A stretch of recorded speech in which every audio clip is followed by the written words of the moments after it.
Good Wednesday to you, everybody. Income 731. Welcome to, are you ready for this week? Boom, bam, 12. We are motoring along. Second cup of coffee of the day in my Hoppers Pub, Route 66. If I can get the reflection of that. Nice little place that I like to stop at when I come off of a favorite trail of mine that's about, 3 hours south of me. Although, Hoppers, if you're listening, you used to make your burgers from scratch and you could tell, and now you've gone to frozen patties and you can really tell. So give us some love. Get rid of the frozen stuff and go back to scratch. I know you were dying to know that. Okay, everybody. Welcome to week 12. Going to have an interesting week. In this video, we'll talk about what we're doing this week, and then we're going to take a look at your answers from week 11, see if there's anything to add. And, let me just preface that part by saying most of the questions, and then even part of all of the questions from last week, are opinion-based. So by the way of the exam, I'll just ask for your opinion again. And because we're after two things. We're after a mastery of the material, all right, and we're after the mastery of doing the material, that is, spending time with the stuff. So even a question on an exam that asks for your opinion is getting at, have you spent time with the stuff and developed the skill set to help you remember the stuff? Okay. All right. So this week we start a new book. I really like this book. And you don't have to like it, by the way. If you think it's a dog, that's going to be fine. But this is Neff and Moss's The Future of Nonprofits, Innovating and Thriving in the Digital Age. And the reason that I like it, threefold. Number one, I've spent a lot of time in the not-for-profit sector. So what these guys are doing here, speaks to me. But number two, by way of communication, whether it's organizational communication or a lot of other parts, we do not spend enough time with the not-for-profit sector. And I mean, here at Regent, in my humble opinion. And this is a sector in which there's a lot of good work to be done, both in terms of what the work gets done and what you get for the work by way of financial compensation. Especially in strategic communication, if you can parlay that skill into the area in not-for-profits called development, which just really means raising the money, all right, you will never lack for work. Okay, that's number two. And then number three, although less so than some other books that I'll recommend as we read this book, Neff and Moss get at what is it that made not-for-profit work successful in the United States, and what is it sociologically, economically, and we're not talking about people have more or less money, that's changing it. I mean, on that question, people have more or less money. Unless you live in a country, a part of the country in which it's really, really new. Okay, look around the towns where you live. Those on the East Coast, you'll see this in particular, or even in the Midwest, which is where I live now. Look at the buildings. Look at the architecture. Look at the churches. Look at the beautiful structures that dominated the skylines, and especially things that were associated with organizations that were the heart and soul of not-for-profit, like churches. Do you think people had more money or less money when these buildings were built in terms of disposable income? I mean, I can tell you, yes, it's true. The buying power of money changes, goes up and down. Okay. But by way of disposable income, I can tell you just, if you look at, say, a church from the early 1900s, something that's now an historical building, we have much, much more in the way of disposable income. So that's not what I mean when I say the economics entirely. And I don't want to spoil any of the chapters. And so Neff and Moss take a really, really meaningful dive and exploration of that. So I hope you enjoy the book. And if you don't, that's okay. All right. So we're going to read chapters 1 through 4 this week to just, get you off on the right foot. Okay. Let's take a look at the questions from last week and some of the material. We finished up the New Digital Age. Just had to try to remember what the name of the book was last week. And I thought, as an interesting exercise, that I would detour you through one of my works, and specifically the dissertation that I did for Regent, because that project grew out of my reading of Schmidt and Cohen's work, The New Digital Age. And, notably, some of you may have heard me tell this story before. Back in 2013, I was reading this book and I was like, I've seen digital media and specifically social media, which they spend a lot of time talking about. I've seen it used in some pretty out of the way places, but by way of effect, I just haven't seen it. And, I had worked in a number of countries by then. And I thought, okay, are my observations just that? My observations, they're anecdotal, they're based on a very limited scope that I have, or are the claims that Schmidt and Cohen are making misaligned with the effects? That is what I'm observing. I mean, I'll confess, I usually start from a position in which I'm suspicious by nature of someone who's selling something that the someone has a vested interest in me buying the thing. And I don't mean, I walk around the town and I look at every shop going, hey, what do you want? But, Schmidt and Cohen were big players at Google and Alphabet. And, I don't discount what they were saying, but I just start from a default position. It's like, okay, maybe we take this with a grain of salt. So anyway, so I decided to design a study. I said, okay, Schmidt and Cohen, I'll take you at your word.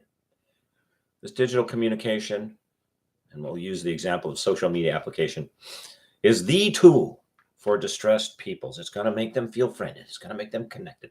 It's going to be the means by which they solve their most pressing problems.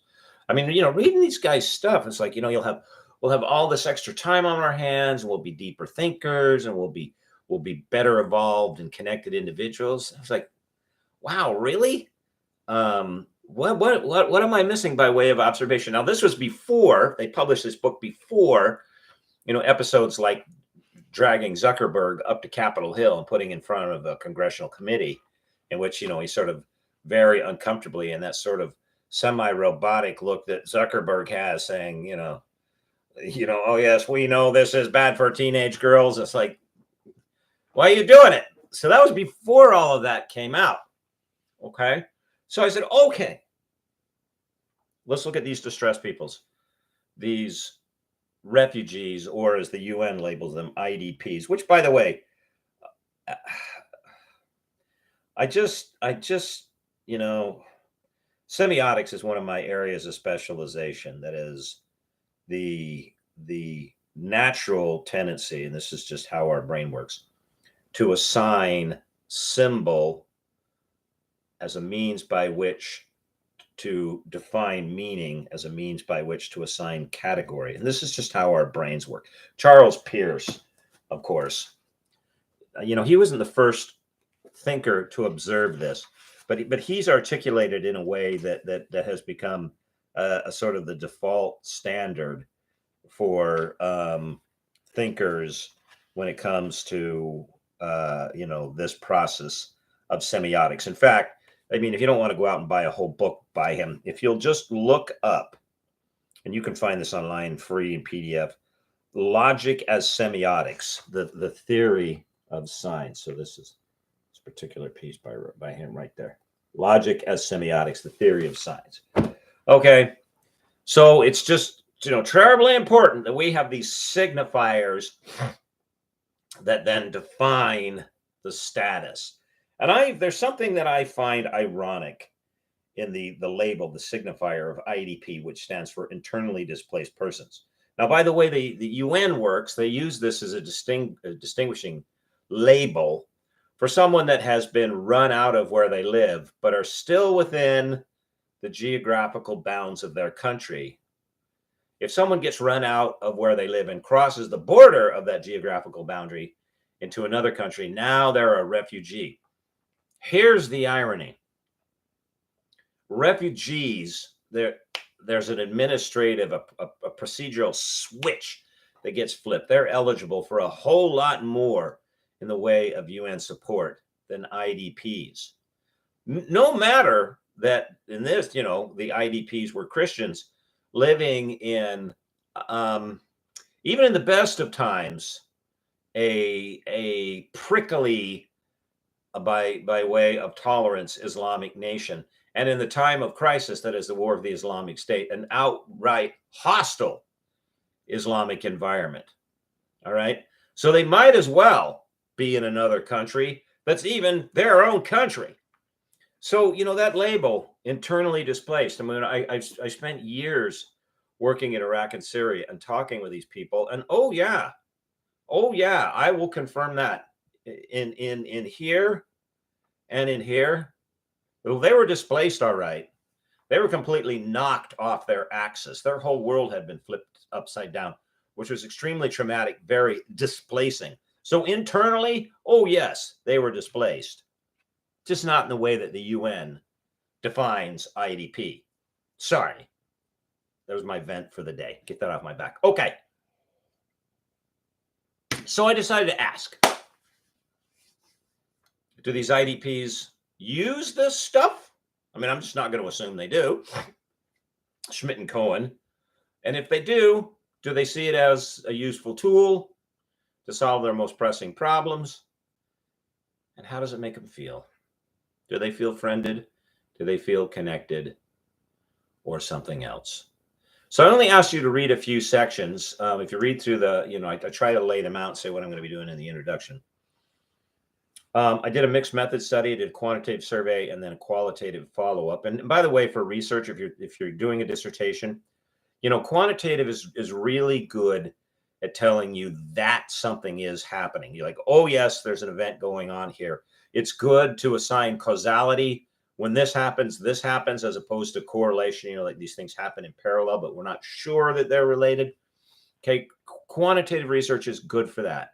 It's not so good at telling you why this causes this, this pushes this, or these things move in correlation. And that's where qualitative research, are just sitting down and talking with people, that becomes revelatory. Okay, so when you do them together, that's called a mixed method. So I did a mixed method, did the quantitative part, then I did the qualitative part. Okay, so let's take, and by the way, I want to say that, because I found what I found amongst this population at this place, at this time, doesn't mean that that's the case for all distressed peoples all over the world who might be using digital media, digital, connectivity and social applications as a means to that. I mean, I make no such claims that my findings are to be generalized to the global population. Now, looking at my methodology and saying, are the numbers, my sample sizes and how I ran the test, does that produce statistically significant outcomes? Well, yeah, for that population, it did. I mean, I did my homework. Okay, but I make no claims, and this is not, like a thumb in Schmidt and Cohen's eye globally concerning everybody everywhere else. Okay, all right. So that being said, let's take a look at the questions. According to Gardner's research, do all global organizations like ISIS use global communication platforms to do evil rather than good? Bit of a trick question. In your opinion, is it possible to keep global communication tools like social media applications out of the hands of groups like ISIS? Julie, you're at the top, so we're going to take you first. I don't believe that ISIS on a world platform would use global communications to do good. Now, and this is your opinion, so your opinion is your opinion. One of the interesting things that I discovered in my work in Iraq, and I don't think this is covered in the dissertation because I still had a lot more work that I was doing. But between 2013 and 2018, well, specifically 2014 and 2018, I was in and out of Iraq 17 times. I was in and out of Syria, Jordan, Egypt. I spent a lot of time in the Middle East. And one of the things that I discovered, and I'm not selling the group here, okay? I'm not taking this door to door, is that those in the Islamic State did believe that what they were doing was for the good, even in brutalizing and terrorizing those whom they targeted and those whom they made aware of whom they were targeting. Different, that's one way to put it, warpy worldview. However, back to you, Julia. I do believe that some organizations would use it for good. The Middle East is comprised of tribal families. Not all tribes have the same level of strict rules and Islamic religious beliefs. However, ISIS is one of the most stringent. It's not possible to keep global communication tools like SMAs out of the hands of groups like ISIS. As stated, the members are part of a tribe and therefore don't operate as a typical group or government. The rulers in the region even vary in their stance. I was not surprised about the letter to the owner of the liquor store, because any substance that alters a person's cognition is considered haram, which literally in Arabic means forbidden. Okay, so we get the word, the word haram is the Arabic word haram. Haram and halal are the two, forbidden and allowed. Therefore, extremist groups would be opposed to the store and, in their mind, standing up for their religious beliefs. Most of the countries in the region filter any type of communication. Even benign books have been approved by their strict vetting process before they can be released to their citizens. Alcohol is prohibited for many of them, except for non-Muslim foreigners in a few countries. Lastly, to give another example, to visit Mecca, a person's passport must state that they are Muslim and been approved by an imam. Okay. All right. Good answer, Julie. So first, no, we're not going to keep these things out of the hands of extremists. All right. Because that runs contrary to how they work. As part of how they work is a broad-based access. And that's how they work. In other words, that they work for people that can access them broadly. They have a broad-based access. And I'll be honest, in doing my research, I don't dislike Schmidt and Cohen. I don't know the guys. All right. But I wanted to raise some counterpoints to their book. It was just so much puppy and rainbows and Skittles and flowers. This is just great and everything's wonderful. And I'm no Luddite. I don't hate technology. I'm much more, I think, in terms of how I organize myself, much more along the lines of Marshall McLuhan. And, one of his key observations, and he wasn't the first to do this, but he really codified it, is the problem with our relationship with technology. And this goes, back to writing on stone and then on parchment to printed books to the telegraph to the internet, or not just communication technology. There's a great book by Neil Postman called Technopoly. Look that book up. That's a good read. Okay, that'd be a good Christmas break read. Technopoly by Neil Postman. One of the problems in our relationship to technology in general and communication technology in particular is that we are forever assuming that technology will do for us what we are not doing for ourselves. And in the case of social media application, we assume that it will reach out and connect us in ways that we're not reaching out and connecting. If you want to be more connected to somebody, go have coffee with them, call them up, write them a letter. Okay. go through the process of connecting to the person.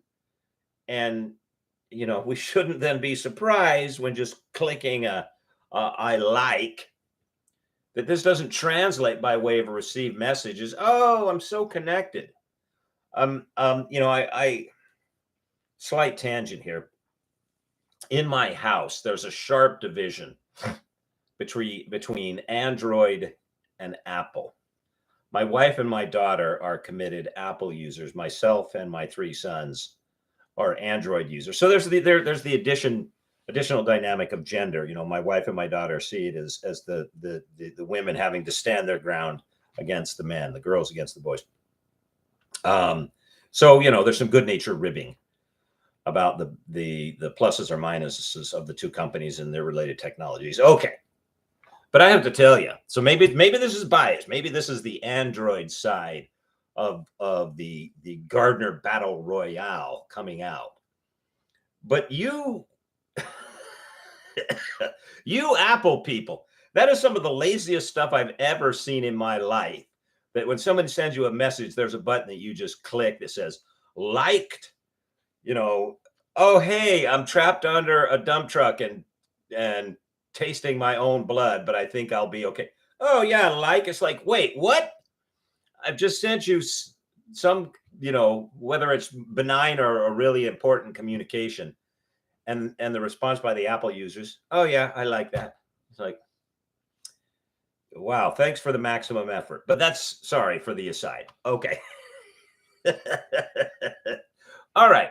So, in doing this work, in part, I was providing what I believed to be a significant segment of the picture of the effects of communication technology amongst the people. And one of the central effects, sort of this cluster in the middle, is the surprise that often comes when people don't realize that technology won't fill in and do for us what we won't do for ourselves.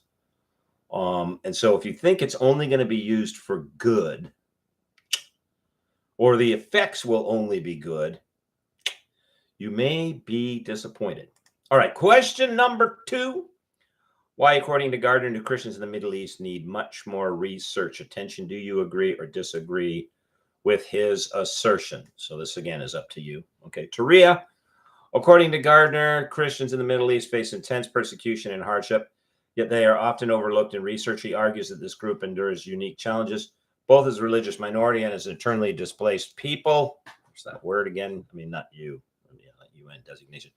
Gardner emphasizes that Christians suffer from ongoing, largely unchecked economic and sectarian persecution, often receive little support or recognition. Unlike other refugee groups, Middle Eastern Christians face extra obstacles when seeking safe havens, especially in the predominantly Islamic region, where they may still encounter discrimination or violence. Gardner also points out the lack of study focused on displaced Christians, stating that there are no studies which have asked these questions concerning displaced Christians or Christian refugees.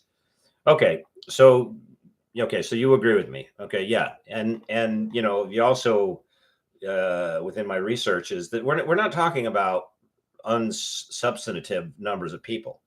We're talking about millions and millions.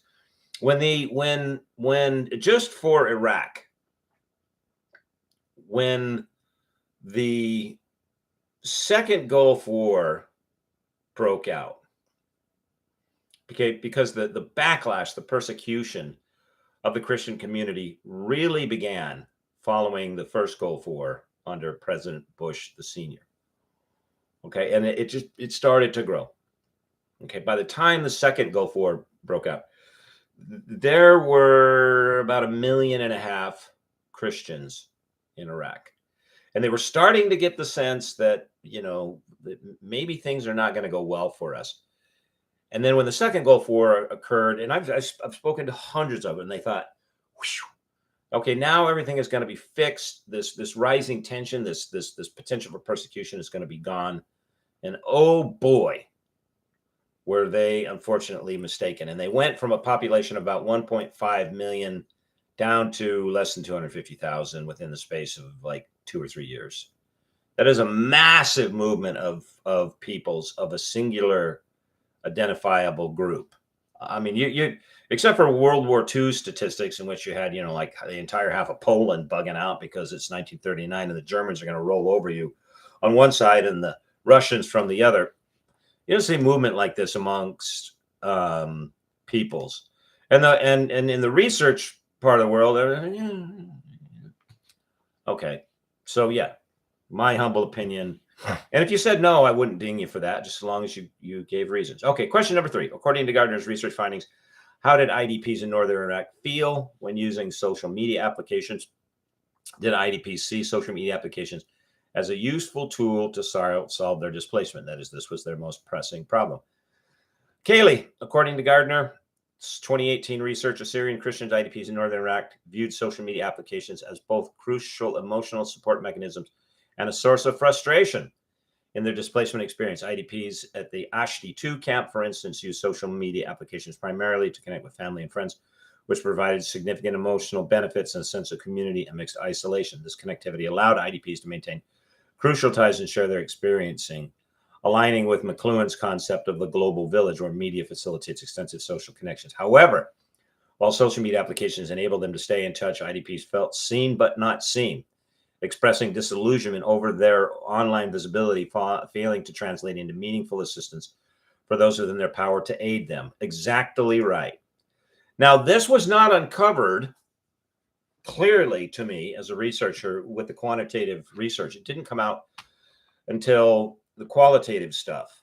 I mean, I knew that there was a sense of frustration, but it wasn't until, because I'd been in a lot of the different camps, and I used Ashti 2 because I had a relationship with the people that were running the camp, and that gave me the ability to move freely and do surveys, which, I mean, look, I've tried very hard throughout my career working around the world in whatever the situation is, to not view those that I worked with or that I was concerned with. I was going to say work on, but that's, that goes in the wrong direction.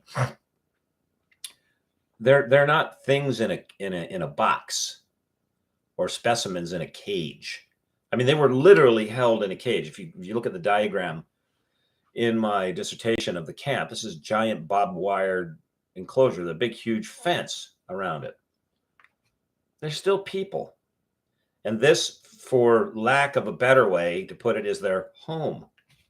And so I tried to be very respectful. And, although I had talked with many of them and listened to their stories and sat and had tea and broke bread and played soccer, I didn't have a quantifiable sense of how much they were using social media, what kind. And they didn't have a qualitative sense about how it made them feel. And you know what was the missing ingredient? I mean, why they ended up feeling seen but not seen, that I discovered? What they were unaware of was the algorithms that were operating in the social media platforms, designed to arrange the visibility of posts based on monetary projections, which is really dehumanizing. To subject someone's traumatic experience to market forces. Ooh. So, what they didn't realize what was happening, and they said, well, I put it on Facebook, everybody can see it, why isn't anybody doing anything? But what they didn't get was, when you put the stuff on Facebook was like, wretched people trapped in a camp. That's kind of a buzzkill. That goes down, down, down. Oh, hey, look, kitty cat playing with a ball of yarn. That's money. Back up to the top. And they said they felt like animals in a zoo. Everybody could see them. And this, we're not talking like new style zoo, San Diego type zoo, where they have these, huge, landscape replicas of the savannah where elephants can wander around for, all kinds of square miles, like the old school zoos, like square cage, and then the tiger just paces back and forth because it's going insane. That's the feeling. Okay, question number 3. After reading interview summaries in Gardner's Appendix C, select one interview and summarize their interviewees' attitudes about the ability of social media in a global communication environment. This I left completely up to you. Okay, Sean. For Sarah, who's the oldest interviewed, she utilized social media applications frequently, every day. Even she was able to communicate with family around the world and able to talk in phone calls and like Skype and this sort of thing. However, despite its ability to help her stay connected, it left her and her family feeling saddened. There isn't much she feels that can be done about their situation. Her town was destroyed by ISIS. And she has one daughter in Iraq with her. While it is helpful to stay in touch, it does not seem she sees it as an easy way to leave the area camp. And she is in order to be with family she's communicating with. Okay, we've got some extra words in here, Sean. Yeah, this was not a positive experience for Sarah. Crystal. Richard had a unique experience with social media, highlighting problems and difficulties internally displaced people encounter. I understand the use of social media accounts to remain in touch with friends and relatives left Iraq, but in doing so may offer a sense of encouragement. One major obstacle Richard faced was his, and by the way, you know, as I point out, I changed the names of these to protect their anonymity. Yeah. Faced was his conviction of individuals providing assistance who were not concerned with individuals in the camp. I understand his frustration, but I do believe that he neglected the positive of social media application, which could combat fears of loneliness and apprehension about declining populations. Okay. Interesting take. One of the things that I want you, and I'm not saying that you're wrong, but one of the things I want to encourage you to do as social scientists, just take the subjects at their word. See, if we were describe our business as communication, and say metaphorically in relationship to like an office, a company office space, we sit in these cubicles and we're right next to the anthropology cubicle and the sociology cubicle and the psychology cubicle. But unlike the psychology cubicle, the person over across the way, if you get good at this business of communication, especially if you learn the theoretical angle, you'll become skilled at diagnosing patterns of behavior. Yep, that's why this person or these people are doing that. Excuse me. What we have no skill in, because we just don't do it, is the clinical part. And that is, well, this is what they should do instead. That's over the cubicle in the psychologist, the therapist, their little space. Okay, so that's one of the major differences between us and other practitioners in the social sciences. So I'm not dinging you for this, Crystal. But by the way of how we practice what we do, just by the nature of the discipline, we're limited to the diagnostic. Now, I've known people that have gotten degrees in communication and have gone on. Some of them actually went to school and became licensed counselors, psychologists. Some of them skipped that part entirely and went into, what could be called sort of in general, the life coaching fields, and developed the clinical experience by which they could make diagnostic prescriptions like, oh, I see that you're doing this, and to do better, do that. So, that's out there, but in the purest sense, as communication scholars and practitioners, we're observers and diagnosticians in the sense that we go, okay, that's what I think is going on. We just don't have that clinical experience. Okay, everybody, my 30 minutes are up. Have a wonderful, wonderful week. I hope you enjoy the new book by Neff and Moss. All right. And, the way to study for the final exam is to review the discussion sections and keep working on your papers. If you have any questions, and some of you have reached out to me, you can always send me an email or contact me during my office hours. Okay. Have a blessed week, everybody. I think about you. I pray about you. I do. And I will see you on Canvas. Thanks. Bye-bye.